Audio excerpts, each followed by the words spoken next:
कर रहे हैं स्ट्रेट लाइंस की एक्सरसाइज 10.1। एंड गाइस मैंने इससे ना पहले एक वीडियो डाली थी जिसमें मैंने ना पूरा का पूरा बेसिक्स बताया हुआ है स्ट्रेट लाइंस का पूरा बेसिक्स। तो आप सबसे पहले वो वाली वीडियो जरूर देख लेना, उसके बाद ये स्टार्ट करना देखना, वरना आपको ये चैप्टर नहीं समझ आएगा। उसमें मैंने ना आपको सारा का सारा बेसिक्स बताया हुआ है। यहाँ पे ऊपर लिंक आ रहा होगा, इस पे क्लिक कर दो, वो वाली वीडियो खुल जाएगी। सारा का सारा बेसिक्स पढ़ लो पहले, उसके बाद स्टार्ट करना एक्सरसाइज, वरना क्वेश्चन आपको समझ नहीं आएंगे। ओके, अब हम स्टार्ट कर रहे हैं एक्सरसाइज 10.1 का क्वेश्चन फर्स्ट। क्वेश्चन फर्स्ट क्या कह रहा है? Draw a quadrilateral in the Cartesian plane. Cartesian plane मतलब आप एज अ ग्राफ समझ लो। ओके, कह रहा है draw a quadrilateral in the Cartesian plane whose vertices are this and this. कह रहा है एक कोई कोऑर्डिनेटर है, उसके चारों कोने के वर्टिसेस हमें दिए हुए हैं, मतलब हमें कोऑर्डिनेट्स दिए हुए हैं चारों कोने के। एक कोऑर्डिनेटर ऐसे होता है, कोई भी कोऑर्डिनेटर ऐसे होता है, उसके हमें चारों कोने के कोऑर्डिनेट्स दिए हुए हैं। कह रहे हैं उन कोऑर्डिनेट्स को आप सबसे पहले ग्राफ पे बना के दिखा दो, तो हम सबसे पहले ग्राफ पे बना देंगे। ओके, हमें पहला पॉइंट क्या दिया हुआ? -4,5। तो -4,5 का क्या होगा? एक्स एक्सिस पे -4 यहाँ पे है, और 5 कहाँ होगा? यहाँ पे ऊपर। तो ये आ जाएगा हमारा -4,5, ये वाला पॉइंट -4,5। ओके, अब 0,7 का होगा? एक्स एक्सिस पे 0 और वाई एक्सिस पे 7। तो ये हमारा 0,7 हो गया, 0,7। देन 5,-5, एक्स एक्सिस पे 5 क्या है? ये रहा, और -5 क्या हो जाएगा? यहाँ पे हो जाएगा। ओके, ये वाला पॉइंट हो गया हमारा 5,-5। देन लास्ट वाला पॉइंट है -4,-2। -4 ये रहा, एक्स एक्सिस पे -4 का है यहाँ पे, और वाई एक्सिस पे -2 यहाँ पे है। तो ये यहाँ पे बन जाएगा -4,-2। तो ये हमारा कोऑर्डिनेटर बन गया। इन सारे पॉइंट्स को ज्वाइन कर दो, सारे पॉइंट्स को ज्वाइन कर दो आपस में, ये हमारा कोऑर्डिनेटर बन गया।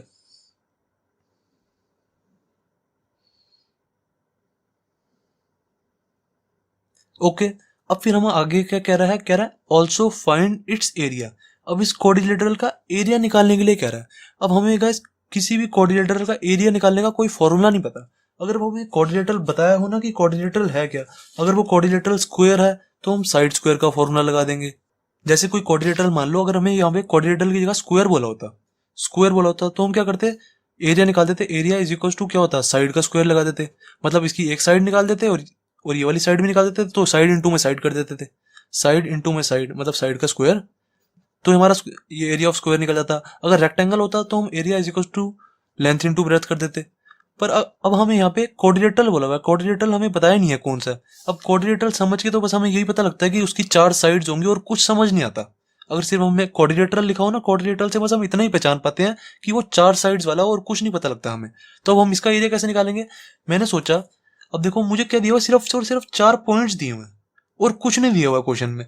मैंने सोचा अगर मैं किसी भी पॉइंट को किसी भी पॉइंट से जोड़ दूं तो मेरे 2 ट्रायंगल बन जाएंगे। देखो कैसे? अगर जैसे मान लो मैंने इस पॉइंट को इससे जोड़ा, इस पॉइंट को जैसे मान लो मैंने इससे जोड़ दिया, तो मेरा एक ट्रायंगल ये बन गया और एक ये बड़ा वाला ट्रायंगल बन गया। तो मैं दोनों ट्रायंगल के एरिया के फॉर्मूला लगा दूंगा ना, मेरे को एरिया का फॉर्मूला पता है ट्रायंगल का। जब भी हमें ट्रायंगल के तीनों कोऑर्डिनेट्स दिए होते हैं तो हम एरिया ऑफ ट्रायंगल निकाल देते हैं ना, मैंने आपको बेसिक्स वाली वीडियो में बताया हुआ है। ऐसे ही हम इस वाले ट्रायंगल का एरिया निकाल देंगे, ऐसे ही हम इस वाले ट्रायंगल का एरिया निकाल देंगे। एरिया ऑफ ट्रायंगल होता क्या है? जब हमारे कोऑर्डिनेट्स गिवन होते हैं, मैंने आपको लिखवाया था, एरिया ऑफ ट्रायंगल होता क्या है? इज इक्वल टू 1/2 x1, यहाँ पे मॉड्यूलस होता है x1 y2 minus y3, then plus x2 y3 minus y1 plus x3 y1 minus y2। यही तो होता था हमारा फॉर्मूला। ओके, अब इस वाले फॉर्मूले में ना बस हमने x1 x2 x3 की वैल्यू पुट करनी है, y1 y2 y3 की वैल्यू पुट करनी है। हमारा इस वाले ट्रायंगल का एरिया भी निकल जाएगा, इस वाले ट्रायंगल का एरिया भी निकल जाएगा। सबसे पहले मैं इस वाले ट्रायंगल का एरिया निकालता हूँ, छोटे वाले ट्रायंगल का। इनको सबको नाम दे दो, सारे वर्टिसेस को नाम दे दो। जैसे इसको नाम दे दो a, इसको दे दो b, इसको c, इसको d। तो सबसे पहले मैं एरिया ऑफ ट्रायंगल ABD निकाल रहा हूँ, ठीक है? ABD करते हैं। Area of triangle ABD is equal to क्या होगा? 1/2। अब मुझे x1 x2 x3 y1 y2 y3 की वैल्यू चाहिए। अब हम इन तीनों वर्टिसेस में से किसी को भी कुछ भी मान लो। जैसे मैं इसको x1 y1 मान रहा हूँ, आप किसी को कुछ भी मान लेना। x1 y1 मैंने इसको मान लिया, और x2 y2 मैंने इसको मान लिया। जिसको जो मर्जी मान लो, आपकी मर्जी है, आंसर हमेशा हर किसी का सेम ही आएगा। और इसको x3 y3 मान लिया, ठीक है? तो अब इसमें x1 y1 x2 y2 x3 y3 की वैल्यू पुट कर दो, क्या आ जाएगी? x1 की वैल्यू मैंने क्या पुट किया? 0, तो 0 आ गया।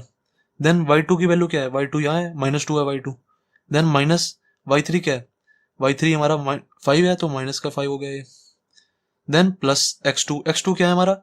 -4। बस वैल्यूज पुट करनी है और कुछ नहीं करना। देन फिर y3 की वैल्यू क्या है? y3 है हमारा 5 माइनस y1 क्या है हमारा? 7 प्लस x3 की वैल्यू क्या है हमारी? -4। देन y1 क्या है हमारा? 7 माइनस y2 क्या है हमारा? -2, तो -2 आ जाएगा यहाँ पे। देन यहाँ पे ब्रैकेट बंद और यहाँ पे मॉडुलस क्या आ जाएगा हमारा? 1/2 -2 -5 -7 हो जाएगा, पर इंटू में 0 है तो ये तो सारा 0 ही रह गया, 0 ही आ जाएगा। यहाँ पे मैं बार बार ना ब्रैकेट लगा देता हूँ, मॉडुलस होता है। 0 इंटू में 0, 0 इंटू में कुछ तो 0 ही हो गया यहाँ पे। देन प्लस माइनस यहाँ पे माइनस आ जाएगा। अब देखो 5 -7 कितना हो जाएगा? -2 इंटू में -4 प्लस का 8 हो गया, तो यहाँ पे प्लस का 8 कर देंगे ना सीधा डायरेक्ट। देन ये प्लस माइनस यहाँ पे भी माइनस कर देते हैं। देन 7 -2 तो +9 हो जाएगा ना। 7 + 9, 7 + 2 9 हो गया। 9 इंटू 4 36 हो जाएगा ये। देन कितना आ जाएगा ये? +8 -36, ये माइनस का 28 आ जाएगा। इज इक्वल टू कितना आ गया? 1/2 अंदर आ जाएगा माइनस का 28। अब हमारा मॉड्यूलस है, मॉड्यूलस इसको प्लस का कर देगा, नेगेटिव साइन हटा देता है ना, तो कितना आ जाएगा? इज इक्वल टू 1/2 इंटू में 28 हो गया ये, तो इसको इससे काट देंगे तो कितना आ गया? 14 आ गया। Is equal to 14। Unit square लिखना है यहाँ पे, यूनिट स्क्वायर लिख दो, क्योंकि हमें बताया नहीं हुआ ना कि सेंटीमीटर में या मीटर में कुछ भी, तो हम यूनिट स्क्वायर लिख देते हैं। Okay, area of triangle ABD कितना आ गया? 14 यूनिट स्क्वायर। अब ऐसे ही सिमिलरली हम इस वाले ट्रायंगल का एरिया निकाल देंगे, बी डी सी का, तो निकाल देते हैं एरिया ऑफ ट्रायंगल बीडीसी। मैं नेक्स्ट पेज पे इसलिए नहीं जा रहा क्योंकि फिगर यहीं पे बनी हुई है ना, तो आपको यहीं पे अच्छे से समझ आ जाएगा। Area of triangle BCD is equal to क्या आएगा? Same to same process, x1 y1 x2 y2 इसको x3 y3 मान लेंगे। यहाँ पे x3 y3 इसको लिख दो, x3 y3। ओके, अब बस वैल्यूज डालो, क्वेश्चन खत्म। x1 की वैल्यू क्या है हमारी? 0।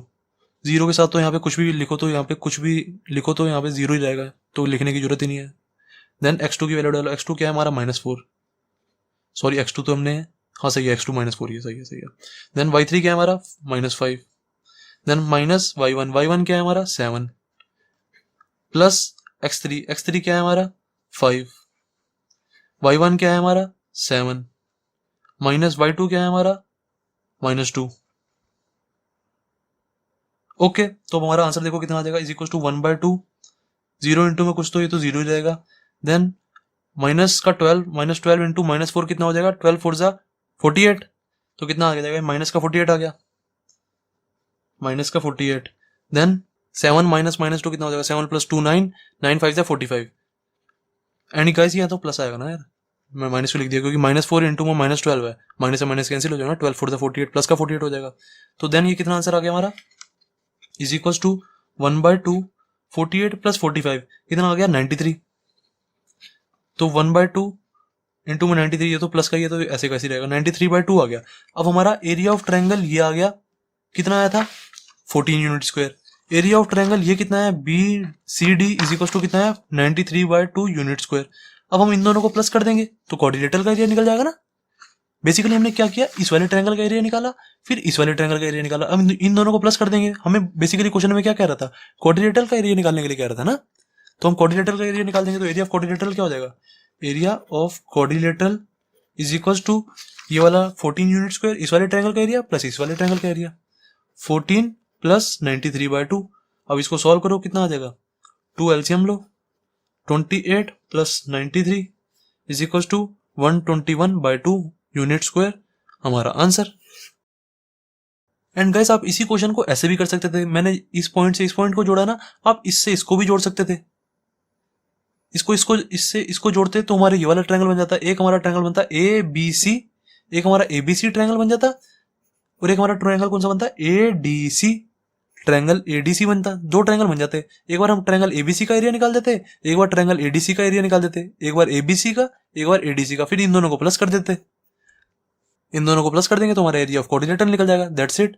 जैसे मर्जी कर सकते हो क्वेश्चन को, हर तरीके से आंसर आएगा ही आएगा और सबका सही आंसर आएगा। टेंशन मत लेना। तो क्वेश्चन फर्स्ट हो गया हमारा कंप्लीट। अब गाइस स्टार्ट करते हैं क्वेश्चन सेकंड। क्वेश्चन सेकंड क्या कह रहा है, कह रहा है the base of an equilateral triangle with side 2a lies along the Y axis. देखो बेसिकली हमारा गाइस क्वेश्चन क्या कह रहा है, कह रहा है कोई एक इक्विलेटरल ट्रायंगल है, उसकी साइड जो है 2a है। अब इक्विलेटरल ट्रायंगल उसकी साइड 2a का क्या मतलब है, इक्विलेटरल ट्रायंगल ये है, उसकी तीनों साइड 2a है, क्योंकि इक्विलेटरल ट्रायंगल की तो सारी साइड इक्वल होती है, तो तीनों साइड को मैंने 2a 2a 2a लिख दिया। सही है। अब क्वेश्चन देखते हैं, क्वेश्चन क्या कह रहा था, कह रहा था the base of an equilateral triangle with side 2a lies along the Y axis. कह रहा है जो इक्विलेटरल ट्रायंगल है ना हमारा, उसका बेस वाई एक्सिस के अलोंग लग रहा है। अब बेस तो किसी को भी मान लो, क्योंकि तीनों साइड 2a ही है, किसी को भी बेस मान लो, चाहे इसको मान लो, चाहे इसको मान लो, चाहे इसको मान लो, किसी को भी बेस मान सकते हैं। कह रहा है जो इक्विलेटरल ट्रायंगल का जो बेस है ना, वो वाई एक्सिस के अलोंग आ रहा है। अलोंग का क्या मतलब है, ये वाई एक्सिस है ना, तो ऐसे आ रहा है। अगर अक्रॉस कहता ना, अक्रॉस की जो हमारा बेस है वो अक्रॉस द वाई एक्सिस है, तो हम ऐसे लगाते, ऐसे रखते। अब अलोंग कर रहा है तो हमें ऐसे बनाना पड़ेगा वाई एक्सिस के। ओके, तो मैंने ऐसे बना दिया, ये मेरा इक्विलेटरल ट्रायंगल बन गया। ओके, अभी जितना क्वेश्चन कह रहा था उतना मैंने लिखा। फिर कह रहा है such that the mid point of the base is at the origin. कह रहा है जो ये बेस का जो ओरिजिन है ना, बेस का जो मिड पॉइंट है वो ओरिजिन पे है। जैसे ओरिजिन मैंने यहां मान लिया, एक्स एक्सिस भी बना लेते हैं, एक्स एक्सिस बनाएंगे तभी तो हमारा ओरिजिन का पता लगेगा। अब मेरा जो ओरिजिन है ना ये है 0,0। क्वेश्चन में कह रहा है such that the mid point of the base is at origin. मतलब जो हमारा बेस है ना, ये जो बेस था इक्विलेटरल ट्रायंगल का, उसका जो मिड पॉइंट है ना, ये जो बेस है हमारा, ये जो पूरा बेस है, यहां से लेके यहां तक जो पूरा बेस है ना, कह रहा है जो इसका मिड पॉइंट है ना वो ओरिजिन है, जो मैंने मान लिया। चलो अब ये पूरा जो था ये 2a था, ये जो पूरी साइड है ये 2a चल रही है ना, ये भी 2a, ये भी 2a और ये भी 2a चल रही है। तो अगर इसका मिड पॉइंट ये है तो ये इतनी चीज क्या होगी, ये चीज हाफ a होगी है, और ये चीज भी a होगी, यहां से लेके यहां तक a, और यहां से लेके यहां तक भी a, ये होगी ना। तो ये चीज a होगी और ये चीज भी a होगी। मैंने इसको ऐसे लिख दिया, मैंने 2a लिखने की जगह इसको a लिख दिया। ओके, फिर मैंने क्या सोचा, क्वेश्चन क्या कह रहा है आगे, कह रहा है find the vertices of triangle. हमें वर्टिसेस निकालनी है, मतलब ट्रायंगल के ये तीनों कोने निकालने, ये और ये तीनों कोने निकालने। तो निकाल देंगे हम। सबसे पहले देखो, मैंने इस ट्रायंगल को इस साइड बनाया, उन्होंने कहा था वाई एक्सिस के अलोंग बनाना। वाई एक्सिस के अलोंग का क्या मतलब है, हम तो ऐसे भी तो बना सकते थे ना। अभी तो हमने ऐसे बनाया, ऐसे। अब हम ऐसे भी तो बना सकते थे, ऐसे करके, ये भी तो वाई एक्सिस के अलोंग ही हुआ। अगर अक्रॉस कहता तब हमें ऐसे करना पड़ता, ऐसे या ऐसे, दोनों साइड हो सकता है। अब मेरा कहने का क्या मतलब है, हमने ट्रायंगल इस साइड बनाया और हमारा ट्रायंगल इस साइड भी बन सकता है। ओके, तो सबसे पहले अभी हमने जो ये ब्लू पेन से बनाया ना, इसको करेंगे सॉल्व, फिर इसका बाद में देखेंगे। मैंने अभी आपको बस जस्ट बताया कि इस साइड भी बन सकता था। ओके, अब मुझे क्वेश्चन में क्या कह रहे हैं, इसके तीनों वर्टिसेस निकाल दो, ये वाला, ये वाला और ये वाला, तीनों वर्टिसेस निकाल दो। मैंने कहा चलो ठीक है। मैंने देखा, थोड़ा सा दिमाग लगाया मैंने कहा ये वाला जो वर्टिसेस है, ये वाला जो वर्टिसेस है हमारा, ये क्या होगा, हमारा जो ये चल रही है वाई एक्सिस चल रही है, वाई एक्सिस पे हमारा क्या होता है, एक्स वाला कोऑर्डिनेट 0 होता है। देखो आपको सबको पता होगा, ये जैसे हमारी एक्स एक्सिस है और ये वाई एक्सिस है। अब देखो, अगर मुझे वाई एक्सिस पे कोई भी पॉइंट डालना, तो मैं इस पॉइंट को, जैसे ये वाला पॉइंट मान लो, ये वाला पॉइंट को मैं क्या लिखूंगा, 0,3 नहीं लिखूंगा। वाई एक्सिस पे देखो 3 है, 1 2 3, और एक्स एक्सिस पे 0 चल रहा है, तो इस वाले पॉइंट को मैं 0,3 नहीं लिखूंगा। ऐसे इस वाले पॉइंट को मैं 0,2 नहीं लिखूंगा। ऐसे ही मैं इस वाले पॉइंट को 0,1 नहीं लिखूंगा। जो भी एक्स एक्सिस पे, मतलब वाई एक्सिस पे जो हमारा पॉइंट चलता है ना, जितने भी पॉइंट होते हैं हमारे वाई एक्सिस पे, उसमें एक्स वाला पार्ट 0 होता है। ये हमारा क्या होगा, 0,-1 होगा ये वाला पॉइंट। ये वाला पॉइंट क्या होगा, 0,-2 होगा। ऐसे ये वाला पॉइंट क्या होगा, 0,-3 होगा। ठीक है। अब जैसे अगर हमारा एक्स एक्सिस का कोई पॉइंट होता है, एक्स एक्सिस पे सारा वाई वाला कोऑर्डिनेट 0 होता है। अब जैसे इस वाले पॉइंट को मैं क्या लिख सकता हूँ, ये वाला पॉइंट है मेरा, एक्स का कुछ भी आएगा, जैसे ये 1 है ना, तो 1, वाई एक्सिस वाला पार्ट 0। ऐसे ये वाला पॉइंट क्या आएगा, 2,0, वाई एक्सिस वाली चीज 0 हो जाएगी। समझे हो। तो ऐसे ही देखो, ये वाला पॉइंट क्या हो जाएगा, ये वाला जो हमारा पॉइंट है, एक्स एक्सिस वाला पार्ट 0, सिर्फ वाई एक्सिस वाला पार्ट आएगा। तो इसको मैं ऐसे नहीं लिख सकता, 0, अब देखो वाई एक्सिस वाले पार्ट पे मैं क्या लिखूंगा, एक्स वाला पार्ट तो 0 हो गया। अब वाई एक्सिस वाले पार्ट पे क्या लिखूंगा, देखो यहां से लेके यहां तक है क्या हमारा, यहां से लेके यहां तक हमारा ए नहीं है, ये यहां से लेके ओरिजिन से लेके यहां तक हमारा ए चल रहा है ये।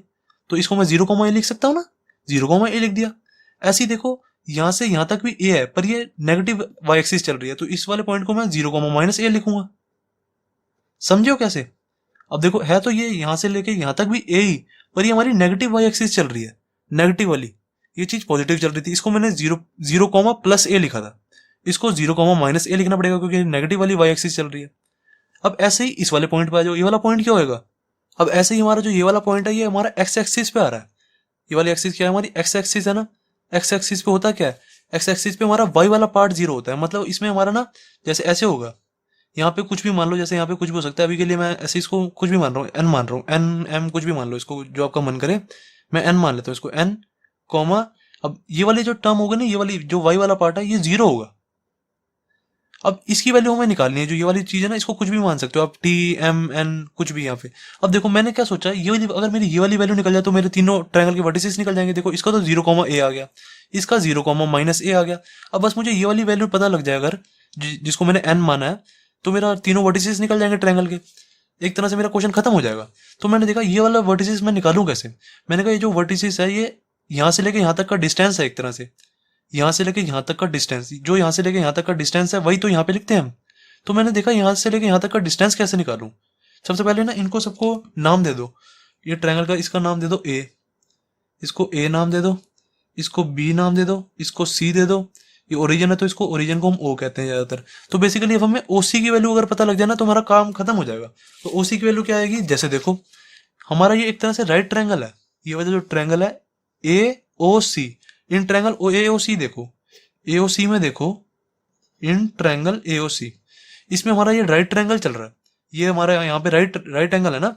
तो हम देखो ए स्क्वायर प्लस ये स्क्वायर इज इक्वल टू ये स्क्वायर नहीं हो जाएगा, हमारा पाइथागोरस थ्योरम लग जाएगी ना।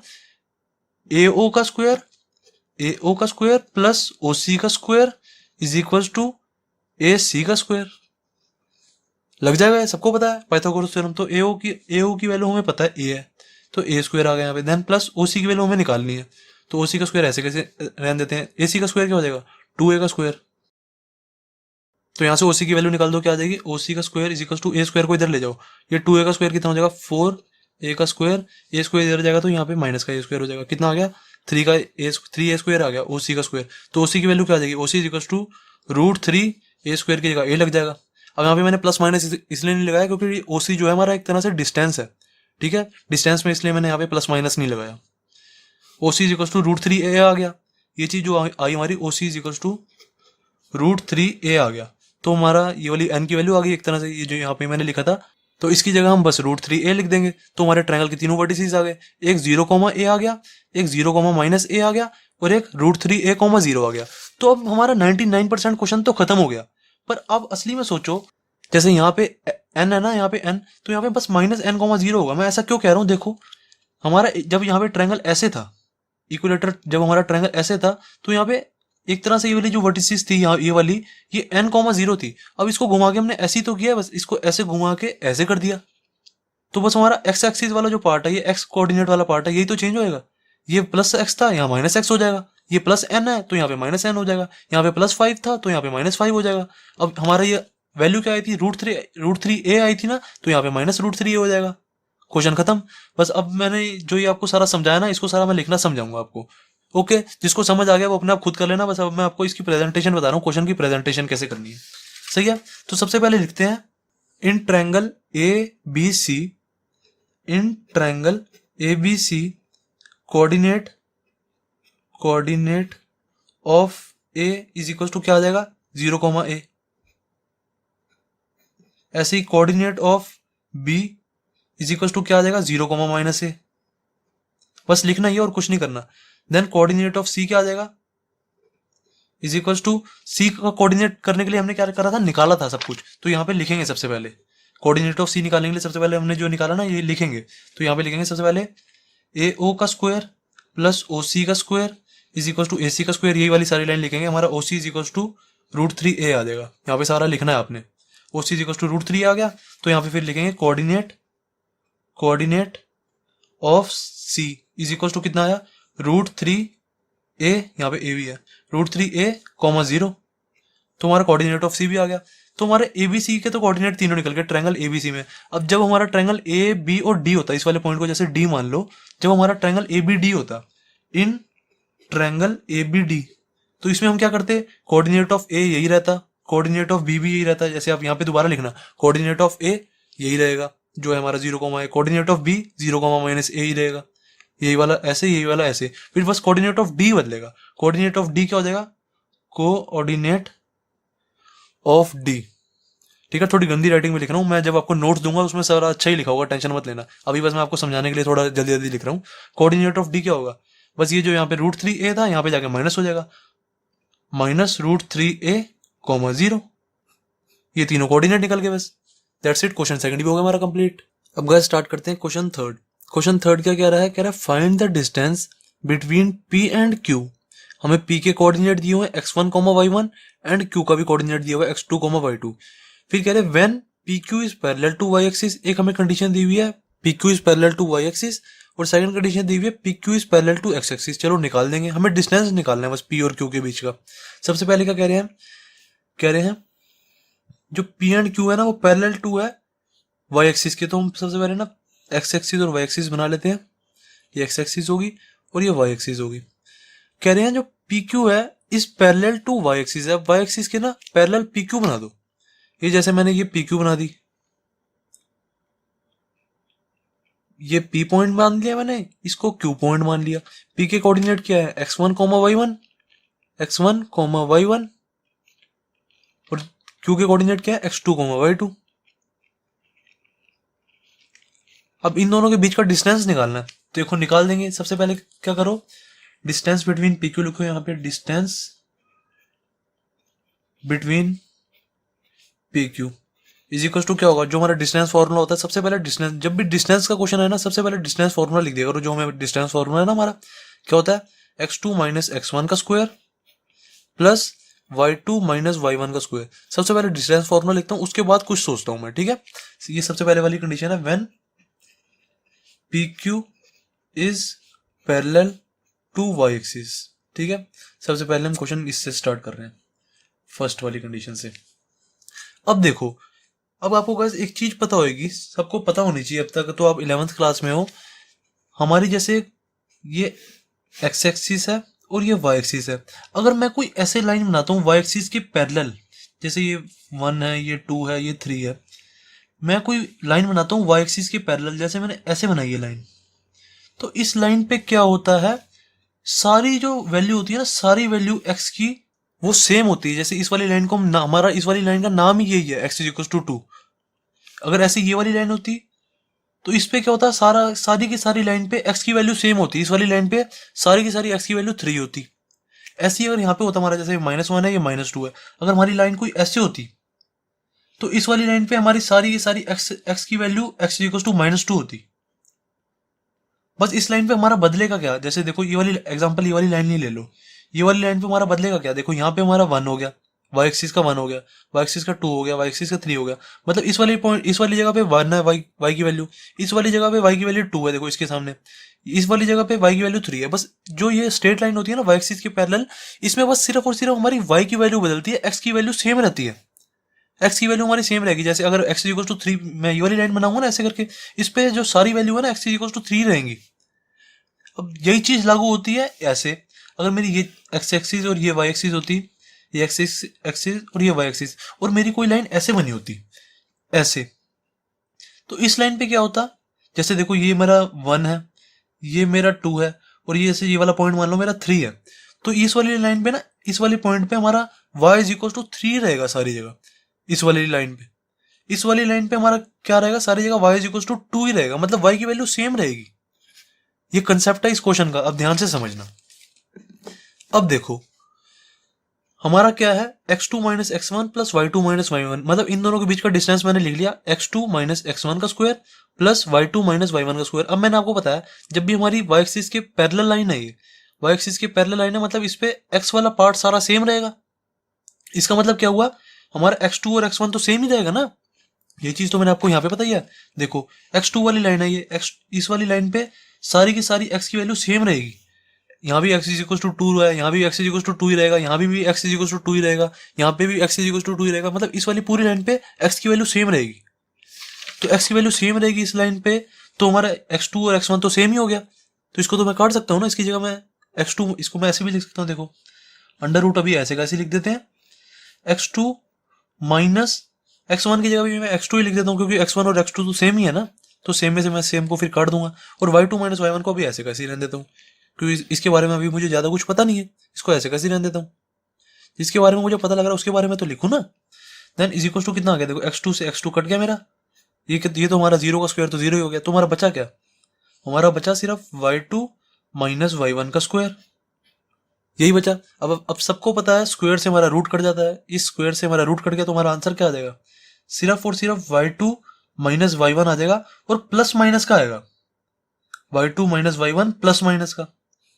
पर देखो असली में देखो ये चीज हमारी चल क्या रही है, डिस्टेंस बिटवीन पी क्यू चल रहा है ना, जो हमारा सारा ये आंसर चल रहा है डिस्टेंस बिटवीन पी क्यू है, distance between P and Q.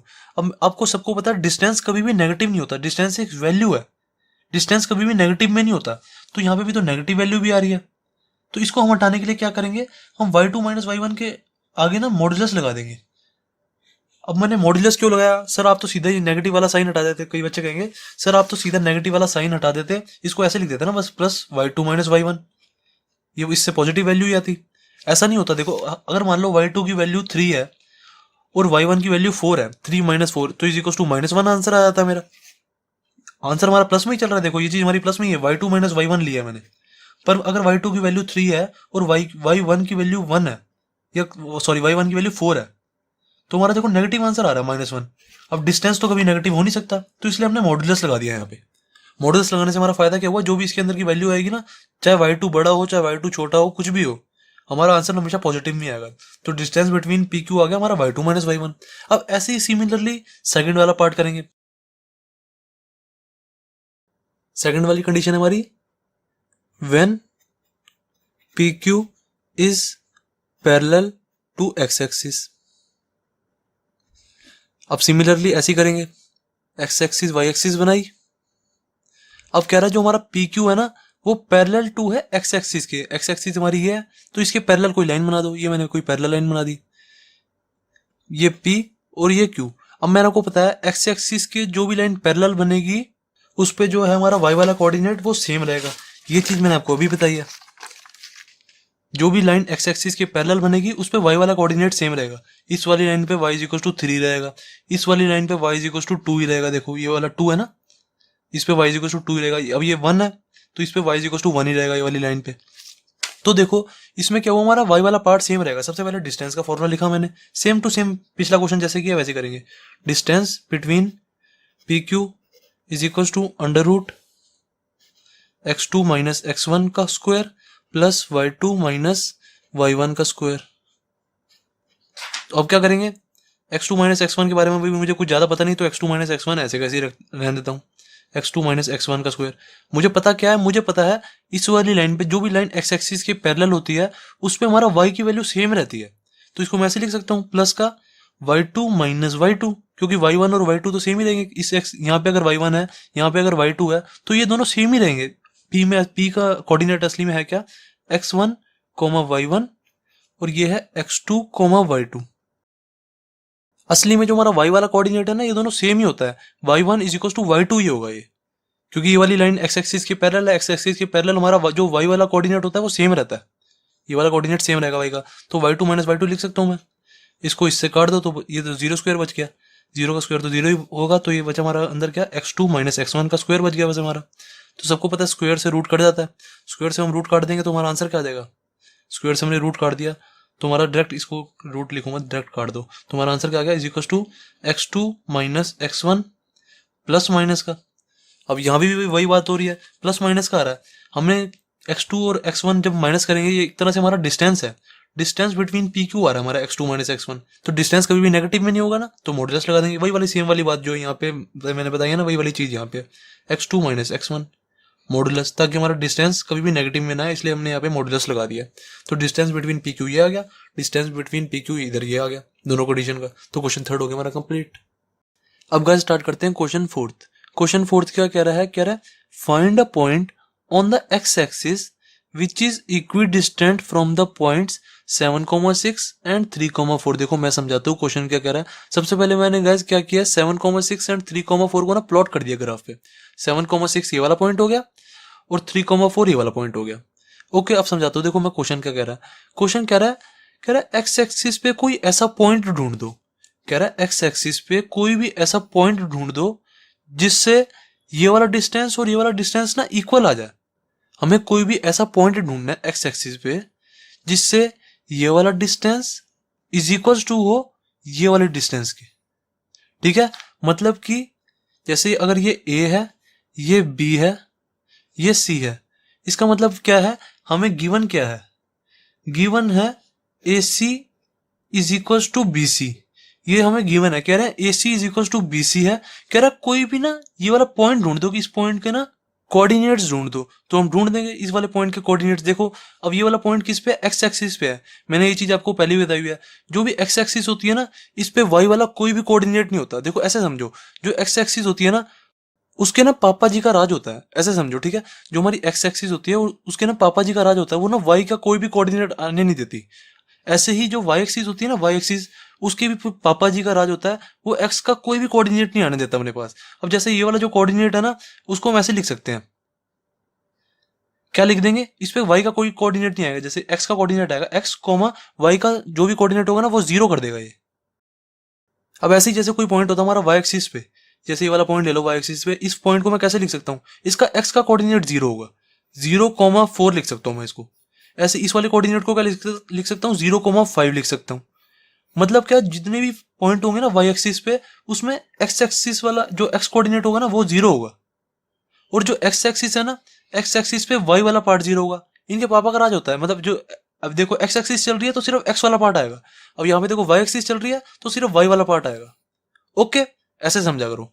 तो यहाँ पे मेरा एक्स कॉमा जीरो आ गया। अब मुझे एक्स वाला पार्ट मिल जाना तो मेरा आंसर आ जाएगा। मेरे को इसका कोऑर्डिनेट निकालने के लिए तो कह रहे हैं, इस वाले पॉइंट का कोऑर्डिनेट निकालने के लिए कह रहे हैं। अब जीरो तो मेरे को पता लग गया, पीछे जीरो है। अब ये वाला पार्ट आ जाए, मेरा एक्स की वैल्यू आ जाए, तो मेरा क्वेश्चन खत्म हो जाएगा, कोऑर्डिनेट निकल जाएगा मेरा। तो अब इसका मुझे निकालना है। अब मुझे गिवन क्या है क्वेश्चन में मुझे गिवन है A C is equal to B C, मतलब distance A C is equal to distance B C given है। तो मैं सबसे पहले डिस्टेंस फॉर्मूला लगा देता हूँ। डिस्टेंस फॉर्मूला क्या होता है मेरा, डिस्टेंस, सबसे पहले जब आपको पता लग जाता है ना कि डिस्टेंस फॉर्मूला का क्वेश्चन है, सबसे पहले डिस्टेंस फॉर्मूला लिखा करो, उसके बाद क्वेश्चन स्टार्ट करते हैं। डिस्टेंस फॉर्मूला क्या होता है हमारा, x2 माइनस x1 का square plus y2 minus y1 का स्क्वायर। अब AC और BC की वैल्यू निकाल दो। AC का डिस्टेंस AC और डिस्टेंस BC निकाल दो, उन दोनों को इक्वल रख देना। तो AC क्या आ जाएगा, सबसे पहले AC निकालते हैं। AC आ जाएगा, इसमें बस पुट कर दो। देखो इसको, जैसे इसको मान लो x1 y1, इस वाले पॉइंट को x1 y1 मान लो। ठीक है, इस वाले पॉइंट को x2 y2 मान लो अभी के लिए। अब डिस्टेंस बिटवीन AC निकाल रहे हैं, तो क्या आ जाएगा, इस वाले फॉर्मूले में पुट करो। x2 क्या है हमारा 3, तो कितना आ गया, अंडर रूट ऐसे कैसे 3 माइनस x1 क्या है, x1 है हमारा x1 हमारा x है ना, ये वाला देखो ऐसे कैसे लिख दिया, इसका whole square, then plus y2 minus y1 का स्क्वायर। y2 क्या है हमारा 4 माइनस y1 क्या है हमारा 0, इसका होल स्क्वायर। ठीक है, ये हमारा AC आ गया। अब AC is equal to BC है, तो यहाँ पे BC निकाल देते हैं। अब BC की वैल्यू निकाल दो यहाँ पे, ये चीज AC हो गई। अब यहाँ पे इज इक्वल टू BC लिख दो। BC क्या है हमारा, अब इसको x2 y2 मान लेते हैं, x1 y1 इसको माना ही हुआ तो इसको x2 y2 मान लेते हैं। अब इसके बीच का डिस्टेंस निकाल देंगे, तो क्या आ जाएगा हमारा, x2 क्या है 7 माइनस x1 क्या है हमारा x, इसका स्क्वायर, देन प्लस y2 क्या है हमारा 6 माइनस y1 क्या है हमारा 0, इसका स्क्वायर। अब इसको सॉल्व करो, बस हमारा आंसर आ जाएगा, x की वैल्यू आ जाएगी यहाँ से। तो सबसे पहले देखो, यहाँ पे भी अंडर रूट है, यहाँ पे भी अंडर रूट है, तो रूट से रूट कैंसिल हो जाएगा। रूट से रूट जब हमारा कैंसिल हो जाएगा तो जो अंदर वाला पार्ट बचा उसको लिख दो, 3 माइनस एक्स का स्क्वायर प्लस 4 माइनस 0 को तो 4 स्क्वायर ही लिख सकता हूँ मैं, is equal to 7 minus X का स्क्वायर प्लस 6 माइनस 0 को 6 का स्क्वायर लिख दिया। ठीक है, बस रूट से रूट कैंसिल किया मैंने इस स्टेप में, और कुछ नहीं किया। देन उसके बाद देखो, अब इसको खोल दो, 3 माइनस एक्स का स्क्वायर, ए माइनस बी का होल स्क्वायर का फॉर्मूला लगा दो। ऐसे इसमें भी ए माइनस बी का होल स्क्वायर का फॉर्मूला लगा दो, तो क्या आ जाएगा देखो, 3 का square plus x square minus का 6x प्लस का 16 हो गया, 4 का स्क्वायर 16 हो जाएगा, इज इक्वल टू 7 का स्क्वायर प्लस एक्स का स्क्वायर माइनस का 14x प्लस का 6 का स्क्वायर क्या होता है 36। अब बस इसको सॉल्व करना और कुछ नहीं करना हमें। अब गाइस नेक्स्ट स्टेप में मैं क्या करता हूँ, 3 का स्क्वायर 9 लिख दूंगा यहाँ पे, 7 का स्क्वायर 49 लिख दूंगा, ठीक है ना। इसको बस खोल के लिख रहा हूँ नेक्स्ट स्टेप में, तो मैंने ये लिख दिया देख लो, ठीक है। फिर मैंने नेक्स्ट स्टेप में देखा, यहाँ पे देखो मैंने 3 का स्क्वायर बस 9 लिखा और 7 का स्क्वायर बस 49 लिखा और कुछ नहीं किया मैंने इस स्टेप में। ओके, फिर मैंने क्या किया, एक्स स्क्वायर से देखो ये एक्स स्क्वायर कट रहा है तो इसको काट दिया, जो कट रहा है ना उसको काट दिया। मैंने देखा और कुछ तो नहीं कट रहा और कुछ नहीं कट रहा। फिर मैंने देखा एक्स एक्स वाली टर्म को एक तरफ ले जाता हूँ और कॉन्स्टेंट वाली टर्म को एक तरफ ले जाता हूँ, ठीक है। तो मैंने देखा -6x को इधर ले जाता हूँ तो क्या हो जाएगा, प्लस का 6x हो जाएगा इधर जाके, तो -14x प्लस 6x हो जाएगा यहाँ पे, सही है। ऐसे ही यहाँ पे 9 + 16 को मैंने 25 लिख दिया और ये 36 को मैं इधर ले गया माइनस का 36, ये 49 को इधर ले गया माइनस का 49। ओके, तो अभी हमारा आंसर कितना आ जाएगा, ये -36 -49 और ये 25 है, ये माइनस का 85 हो जाएगा, ये दोनों माइनस का 85 और प्लस का 25, ये माइनस का 60 आ जाएगा यहाँ पे, माइनस का 60 और इज इक्वल टू माइनस का 8x, ठीक है। ये -14x प्लस 6x माइनस का 8x हो गया ना, तो ये माइनस से माइनस कैंसिल हो गया, तो x इज इक्वल टू कितना आ जाएगा हमारे यहाँ से, x इज इक्वल टू 60/8। अब इसको सॉल्व कर दो, बस क्वेश्चन खत्म। कितना आ जाएगा 60/8 इज इक्वल टू, जब आप इसको सॉल्व करोगे तो 4 2 जा 4 1 जा और 5 जा, बस 15/2 आ गया। x इज इक्वल टू 15/2, ये हमारा आंसर, दैट्स इट। तो हमारा फाइनल कोऑर्डिनेट क्या है, x की जगह बस यहाँ पे 15/2 डाल दो, 15/2, 0, ये हमारा आंसर। ये जो कोऑर्डिनेट निकला था ना हमारा, ये जो कोऑर्डिनेट है x1, y1, ये हमारा है 15/2, 0। दैट्स इट, क्वेश्चन 4 हो गया कंप्लीट।